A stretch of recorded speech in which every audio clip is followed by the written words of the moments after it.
Baruch. Okay, tov everyone, good morning. We're continuing with the halachot of Hafrashat Challah. So how much of the dough do you need to take off? So nowadays we said that the mitzvah is midirabanan. So technically, even a kolshu, even a minimal amount, without even an amount, even a very small piece, then you already fulfill the mitzvah of challah. Meaning back in the day, it used to be 2% because you would actually give something that's of value to the Kohen. Nowadays we just burn it, so technically just any amount. But we try to take off at least a kazait, a representative amount. Usually a kazait is something that's of chashivut. But technically, even if you take off a little bit, then you are yotzeh. Now let's say you take off the dough, put it on the side. Now right away you should make sure to take it away. It's the part that's supposed to be burnt, etc. But if it got accidentally mixed back into the dough, even if it got mixed into another dough, so what happens in that case? So in that case, there needs to be a hatarat nedarim to be done on the person that made the bracha, even though a bracha was made, that we release the neder, so to speak, that piece is going to get burnt. That piece was the challah. There's a cause that you could do hatarat nedarim on that, and then start again, basically. Now that dough is already mixed in, start again, but without a bracha, and remove the piece and say harezu challah. Or what if the bread was already baked and they thought, oh my gosh, we forgot to take off challah?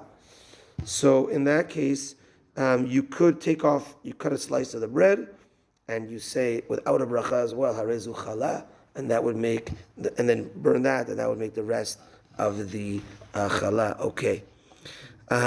It's pretty easy if it worked out that way.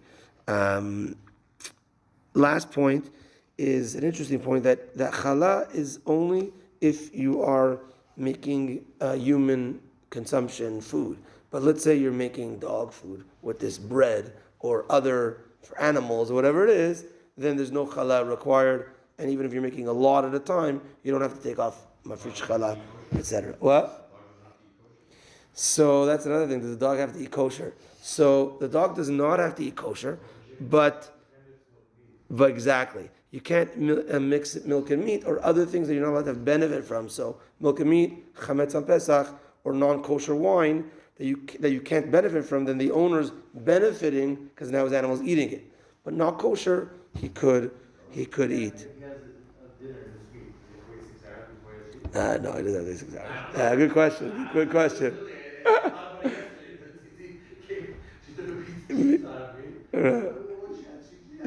No, give me that. Very good. Excellent question. Not at the same time. It could even be one right after another, but not at the same time together. That's a good question. Okay, mincha, getting earlier. 4:20 today. 4:20. Bezrat Hashem. 4:20. 4:20. No, Bulletin says 4:20. Okay. Well, that's a different question. That's a different question. The same time David Nathan comes, I'm going to be here. That's the same time. You had a good laugh, huh? 4:20 tonight. Have a good day, everyone. Shabbat shalom. Tanit Eliyahu. Kol HaShoneh Halachot.